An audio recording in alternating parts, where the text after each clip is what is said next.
beriman, Tuhan pasti memperhitungkan. Dan kita bersyukur Tuhan masih menganugerahkan kesehatan dan kesempatan hidup bagi kita semua, menikmati berkat pertolongan Tuhan dalam hidup keluarga, dalam hidup berkelompok, berjemaat maupun dalam hidup bermasyarakat. Sekalipun sepanjang bulan September sampai di awal bulan Oktober di Jemaat Maranatha ini berganti-gantian keluarga-keluarga mengalami duka cita karena meninggalnya anggota keluarga yang mereka kasih dan yang mengasihi mereka. Tuhan terus menguatkan dan menghibur keluarga yang berduka cita. Ya, saya mengingatkan bahwa kita semua yang masih hidup di dunia ini tidak ada yang tidak punya pergumulan. Semua kita punya persoalan beban-beban hidup.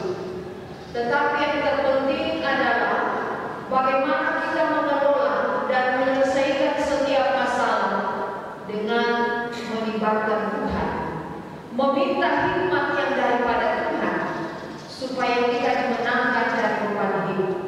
Jangan dengan persoalan itu membuat kita jadi malas beribadah, jadi malas berdoa, bahkan jatuh ke dalam dosa.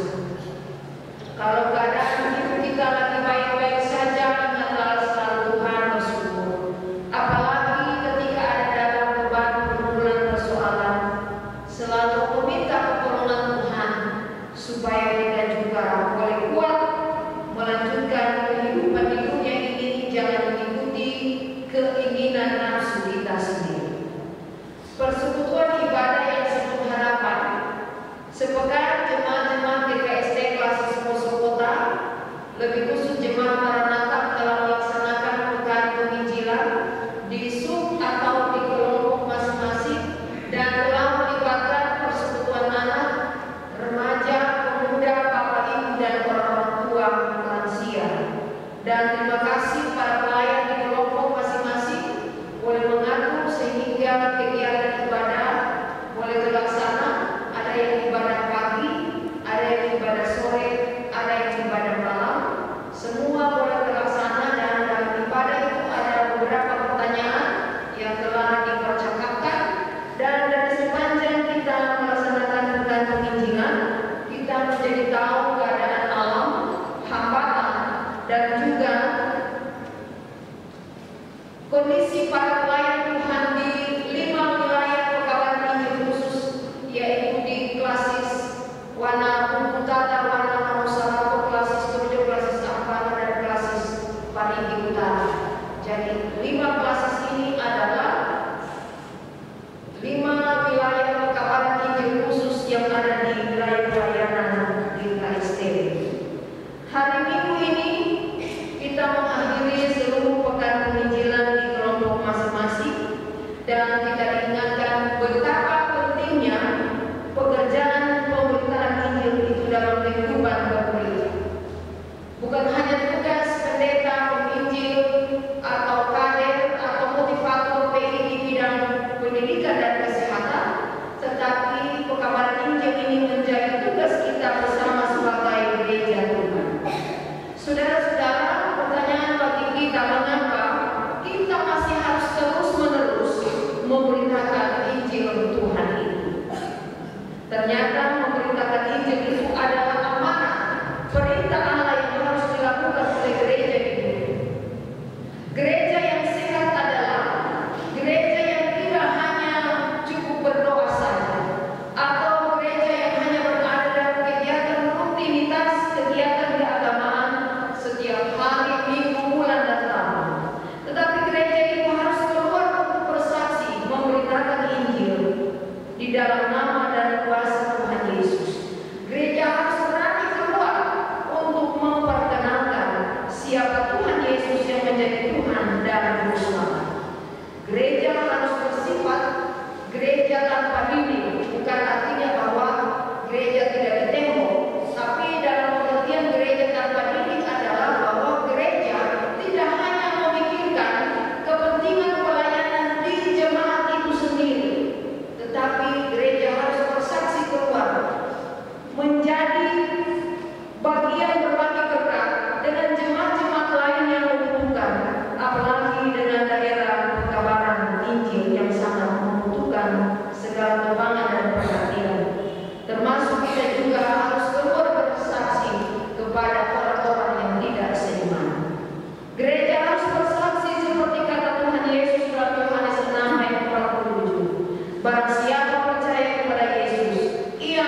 dalam seluruh keadaan hidup kita.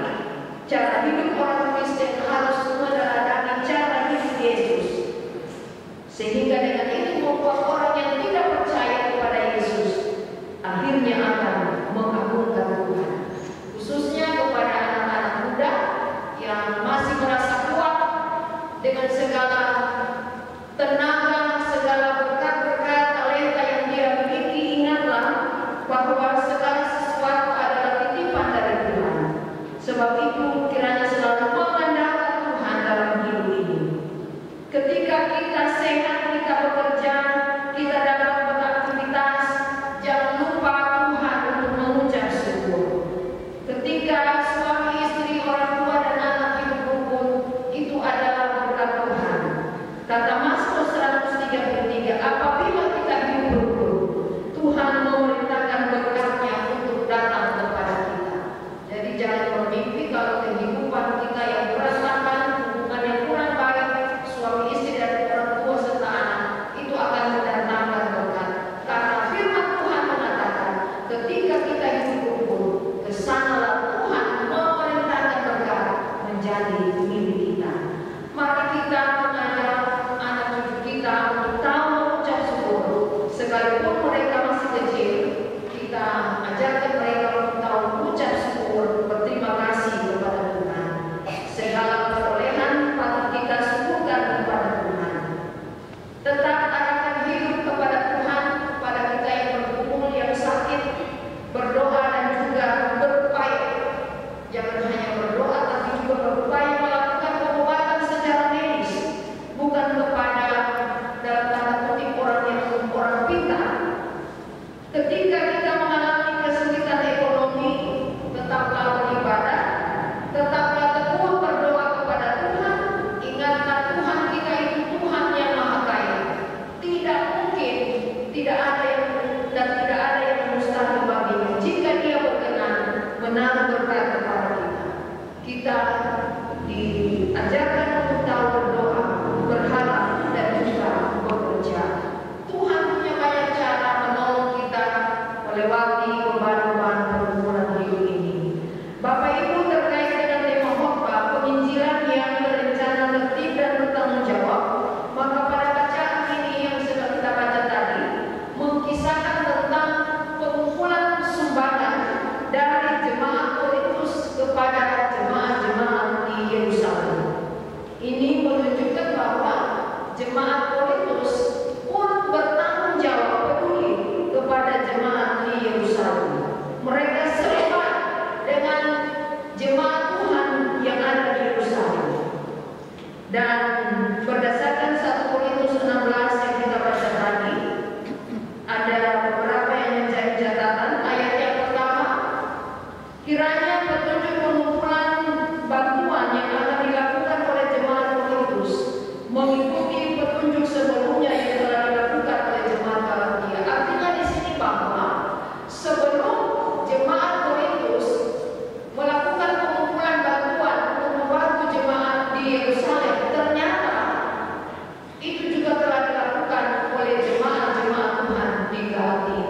Jadi bukanlah hal yang baru, menjadi catatan bagi kita bahwa sebelum gereja sekarang, jemaat-jemaat jauh sebelumnya telah mempraktekkan gaya hidup berjemaat, yaitu saling membantu antar jemaat yang satu dengan yang lain yang membutuhkan bantuan, seperti jemaat Korintus yang memberi bantuan kepada jemaat-jemaat Yerusalem. Bukan baru sekarang, tapi jauh sebelumnya dalam firman Tuhan dikatakan praktek untuk memberi bantuan telah dilakukan oleh gereja-gereja Tuhan. Ayat yang kedua bacaan kita. Adapun teknis pengumpulan sumbangan itu di jemaat Korintus dilakukan setiap minggu di hari pertama. Jadi setiap minggu berjalan di hari pertama mereka mengumpulkan sumbangan dengan maksud supaya terencana dengan baik pengumpulan sumbangan ini, tidak secara tiba masa tiba apa perlu sumbangan, tetapi sumbangan itu dilakukan dengan terencana setiap hari pertama di minggu berjalan. sebuah program pengumpulan bantuan yang tertib, yang terencana dengan baik dan rapi. Saya berpikir bahwa apa yang dilakukan oleh Rasul Paulus ini sungguh profesional. Dulu saja orang sudah berpikir mengumpulkan sumbangan dengan secara terencana. Dikatakan hari pertama setiap minggu, tidak secara tiba-tiba dikumpulkan dana. Orang bilang sedikit-sedikit menjadi bukit. Dan itu dilakukan oleh jemaat di Korintus. Bahkan dikatakan bantuan yang mereka berikan itu sesuai dengan kemampuan masing-masing, sukarela tanpa paksaan. Jadi jemaat di Korintus diajarkan untuk memberi bantuan kepada jemaat di Yerusalem dengan hati yang tulus tanpa paksaan. Sampai Paulus atau orang yang diutus datang untuk mengambilnya. Jadi tidak dilakukan secara tiba-tiba atau buru-buru atau secara dadakan. Jadi luar biasa teknis pengumpulan sumbangan atau bantuan yang dilakukan, namanya juga bantuan, harus sukarela, tidak dipaksa, sesuai dengan kemampuan keluarga masing-masing pada waktu itu. Dan setiap minggu dilakukan pada hari pertama, pada saatnya nanti akan dijemput. Dan ayat 3 serta ayat 4 dari bacaan kita, Rasul Paulus akan mengutus orang-orang untuk datang mengambil bantuan secara resmi. Dan orang-orang tersebut dianggap layak dan sudah diuji kejujuran. Luar biasa, secara mendetail firman Tuhan menjelaskan bagaimana proses dari yang diupayakan oleh Rasul Paulus supaya jemaat di Korintus memberi perhatian kepada jemaat di Yerusalem. Dikatakan kalau sudah terkumpul, maka akan ada orang yang diutus, dan orang itu dipercaya bisa jujur dipertanggungjawabkan pekerjaan yang akan dia lakukan. Nah, ini sungguh luar biasa cara Paulus mengatur pelayanan pada waktu itu secara khusus dalam pemberian bantuan. Sebuah proses yang terinci, yang mendetail, yang sungguh bertanggung jawab mengatur sumbangan itu supaya bisa sampai tiba di Yerusalem. Bisa jadi kalau mengutus orang yang tidak dipercaya, bisa jadi tidak semua sampai di tangan orang-orang di Yerusalem atau mungkin hanya sebagian. Tapi Rasul Paulus mengatakan orang yang dipercaya, yang jujur dan dipastikan sumbangan itu benar-benar akan diterima oleh jemaat di Yerusalem. Saudara-saudara, kita contoh pada masa lampau kehidupan antar jemaat yang saling peduli.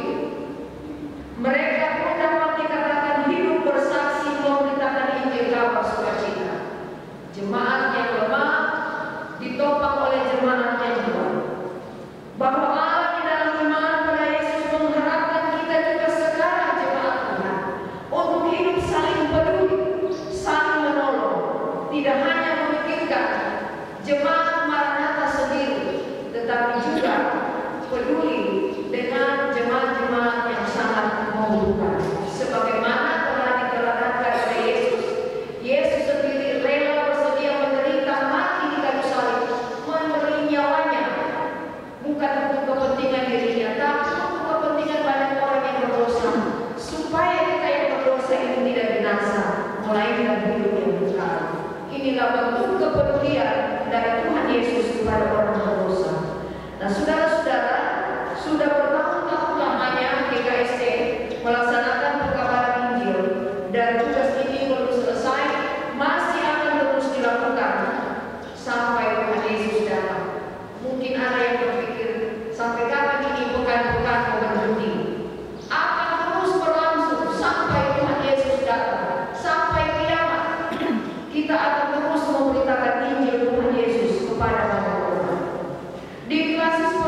merupakan daerah-daerah penginjilan. Dan tim pekabaran Injil Klasis Poso Kota itu telah melakukan berbagai upaya-upaya, dan di dalamnya juga jemaat-jemaat telah membantu melalui saluran dana yang bisa secara khusus di daerah Tawero yang telah terbentuk rumah singgah para pelayan Tuhan yang berpindah-pindah tempat melakukan pelayanan pada orang-orang yang belum mengenal Kristus. Kita bersyukur jemaat Maranatha boleh dipakai Tuhan untuk ber-PI melakukan pekabaran Injil. Bersyukur jemaat Maranatha juga boleh dipakai Tuhan. Kita dapat mengisi kesempatan ini melakukan hal yang baik melalui pemikiran maupun memberi tenaga uang dan sebagainya untuk daerah pekabaran Injil. Kalau kita di jemaat Maranatha biasanya ada kotak PI atau dalam pekan penginjilan kemarin, semua adalah bagian-bagian dari upaya untuk menyalurkan bantuan kepada daerah-daerah penginjilan secara khusus yang ada di Klasis Amanah. Mari kita terus bersaksi memberitakan Injil, menyatakan kepedulian kita kepada jemaat-jemaat, kepada orang-orang yang belum mengenal Kristus, supaya dengan